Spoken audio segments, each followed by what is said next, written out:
नमस्कार, मैं हरि, आप देख रहे हैं डिजिटल न्यूज झारखंड। आज जानते हैं झारखंड के प्रमुख खबरों के बारे में। इससे पहले छोटी सी निवेदन की वीडियो को एक लाइक अवश्य कर दें। आपका लाइक करना ही हमारा मेहनत का फल होता है। तो चलिए शुरू करते हैं आज की पहली और बड़ी खबर से। दल बदल मामले में स्पीकर रविंद्रनाथ महतो बोले, बाबूलाल को आयोग घोषित किए जाने पर जल्द लूंगा फैसला। आपको बता दूं कि झारखंड के प्रथम मुख्यमंत्री व बीजेपी विधायक दल के नेता बाबूलाल मरांडी की विधायकी पर संकट मंडरा रहा है। उन्हें अपनी तरफ से नेता प्रतिपक्ष घोषित किया है, लेकिन विधानसभा अध्यक्ष ने मंजूरी नहीं दी। अब स्पीकर रविंद्रनाथ महतो ने कहा है कि बीजेपी किसी अन्य विधायक का नाम नेता प्रतिपक्ष के लिए दें, क्योंकि वे जल्द ही बाबूलाल मरांडी की दल बदल पर फैसला लेने वाले हैं। नेता प्रतिपक्ष बनाने से इनकार करना क्या यह साबित करता है कि उनकी सदस्यता जा सकती है? दरअसल गुरुवार को हिंदुस्तान टाइम्स से बातचीत में विधानसभा अध्यक्ष रविंद्रनाथ महतो ने कहा कि वे दल बदल मामले में बाबूलाल मरांडी की सदस्यता रद्द करने संबंधित याचिका पर जल्द फैसले लेंगे। उन्होंने कहा कि मैंने बीजेपी अध्यक्ष से भी कहा है कि नेता प्रतिपक्ष के लिए किसी अन्य विधायक का नाम आगे बढ़ाएं। तो वहीं दूसरी तरफ झारखंड विधानसभा का बजट सत्र 27 फरवरी से शुरू होने वाला है। झारखंड की 5वीं विधानसभा का यह 11वां बजट होगा। आपको बता दूं कि 3 मार्च को हेमंत सरकार अपने कार्यकाल का आखिरी पूर्ण बजट पेश करेगी।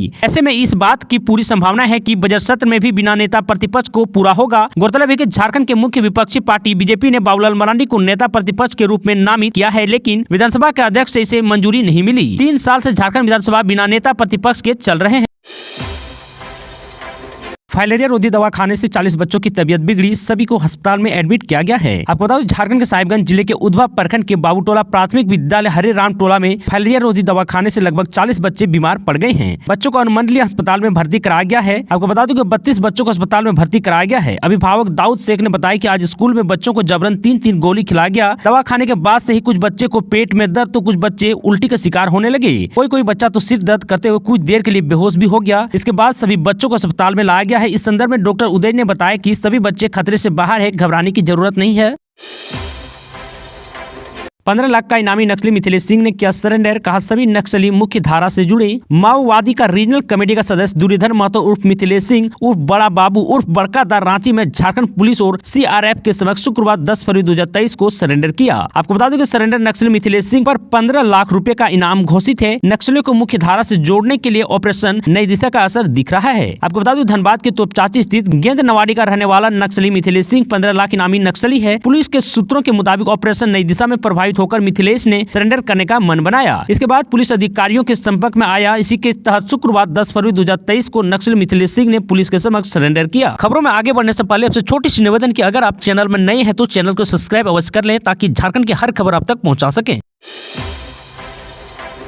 16,000 शिक्षक नहीं बना रहे हैं बायोमेट्रिक उपस्थिति, सचिव ने वेतन रोकने के दिए आदेश। दरअसल आपको बता दूं कि राज्य के लगभग 16,000 शिक्षक अभी भी बायोमेट्रिक उपस्थिति नहीं बना रहे हैं। शुक्रवार को हुई समीक्षा बैठक में बात सामने आने के बाद स्कूली शिक्षा एवं साक्षरता विभाग के सचिव के रवि कुमार ने इन सभी शिक्षकों को वेतन पर रोक लगाने का आदेश दे दिया है। बायोमेट्रिक उपस्थिति नहीं बनाने पर संबंधित शिक्षक का वेतन भुगतान नहीं होगा, साथ ही उनके वेतन वृद्धि पर भी रोक लगा दी जाएगी। बता दूं शिक्षा सचिव ने जिला शिक्षा अधीक्षकों को उन पारा शिक्षकों को नोटिस जारी कर सेवा मुक्त करने का आदेश दिया है जिनका प्रमाण पत्र फर्जी पाया गया है। लगभग 250 पारा शिक्षकों का प्रमाण पत्र फर्जी पाया गया है, जबकि 200 पारा शिक्षक फर्जी प्रमाण पत्र पर कानून कार्रवाई के डर से पहले ही नौकरी छोड़ चुके हैं। तो वहीं दूसरी ओर समीक्षा बैठक में यह बात सामने आई है कि राज्य के लगभग 72% सरकारी स्कूलों में ही बच्चों को अभी तक पोशाक मिल सकी है। इसी तरह 76% स्कूलों में बच्चों को स्कूल किट नहीं मिला है। समीक्षा बैठक में यह बात सामने आने के बाद सचिव ने सभी जिला शिक्षा अधिकारियों व जिला शिक्षा अधीक्षकों को 100% बच्चों को इसका लाभ सुनिश्चित कराने को कहा है। जिन बच्चों को बैंक खाता नहीं खुल सका है उनका शीघ्र खाता खुलवाकर राशि हस्तांतरित करने का निर्देश दे दिए हैं।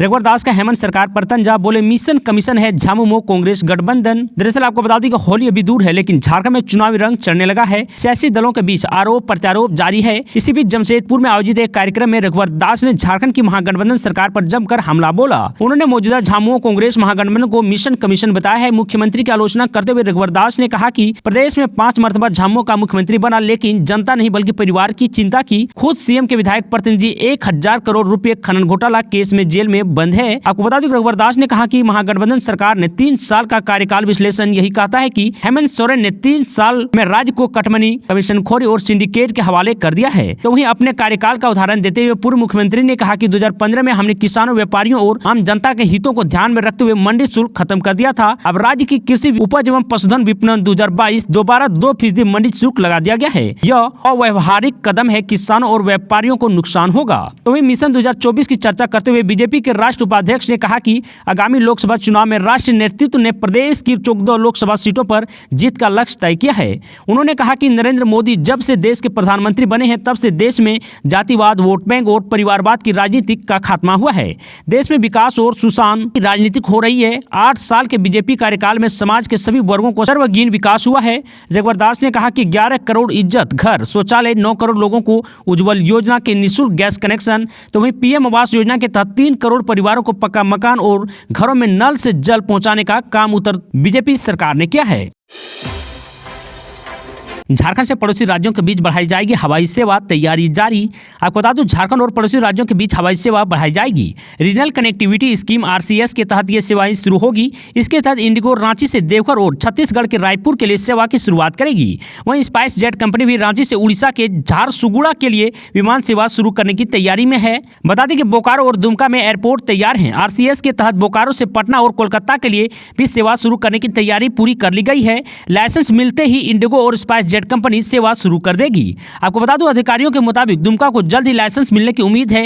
इन शहरों से उड़ान शुरू होने के साथ ही झारखंड में चालू एयरपोर्ट की संख्या 5 हो जाएगी। तो वहीं दूसरी तरफ इंडिगो रांची से बिहार के दरभंगा और यूपी के बनारसी के लिए अपनी सेवा शुरू करने की तैयारी में है। फिलहाल कई शहरों के बीच रीजनल कनेक्टिविटी है, जिनमें रांची से कोलकाता, रांची से भुवनेश्वर, रांची से पटना और जमशेदपुर से कोलकाता के लिए सेवाएं जारी है। बोकारो से पटना व कोलकाता की विमान सेवा भी शुरू होगी। रायपुर से रांची की कनेक्टिविटी पहले उपलब्ध थी, बाद में बंद हो गई। सरकारी शिक्षकों को इलाज के लिए मिलेंगे 3 लाख रुपए, समिति का हुआ गठन। दरअसल आपको बता दूं कि झारखंड के उच्च विद्यालय और +2 स्कूलों के शिक्षकों को बीमारी इलाज कराने के लिए 3 लाख रुपए मिलेंगे। स्कूली शिक्षा व साक्षरता विभाग ने इसका प्रावधान किया है कि शिक्षकों को यह सुविधा मिल सके। इसके लिए शिक्षक कर्मचारी कल्याण कोष समिति का गठन किया गया है। आपको बता दूं कि झारखंड में हाई व +2 स्कूलों के शिक्षक कर्मचारी कल्याण कोष समिति का गठन 1.5 साल बाद किया गया है। यह समिति गंभीर बीमारियों से पीड़ित शिक्षकों को इलाज के लिए राशि उपलब्ध कराएगी। इसके लिए शिक्षकों को आवेदन करना होगा और बीमारी से संबंधित कागजात देने होंगे।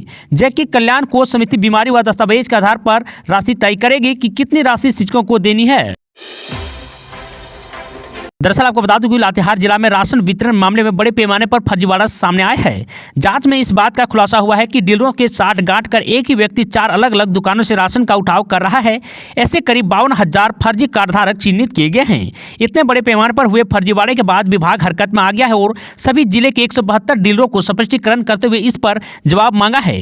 निर्देश दिया है कि 4 दिनों के अंदर सभी फर्जी कार्डधारक का नाम काटें। फिलहाल 2568 लोगों को चिन्हित करते हुए कार्रवाई की गई है। इस संबंध में लातेहार के DSO बंधन लोगों ने कहा है कि 172 डीलरों और 2568 कार्डधारकों को नोटिस जारी कर जवाब मांगा है। संतोषजनक जवाब नहीं मिलने पर सभी के विरुद्ध नियम संगत कार्रवाई की जाएगी। अब तक विभाग ने 40% कार्य पूरा कर लिया है। 14 फरवरी तक छटनी करते हुए कार्रवाई शुरू कर दी जाएगी। विभागीय स्तर पर दिशा निर्देश प्राप्त कर वसूली की भी प्रक्रिया शुरू होगी।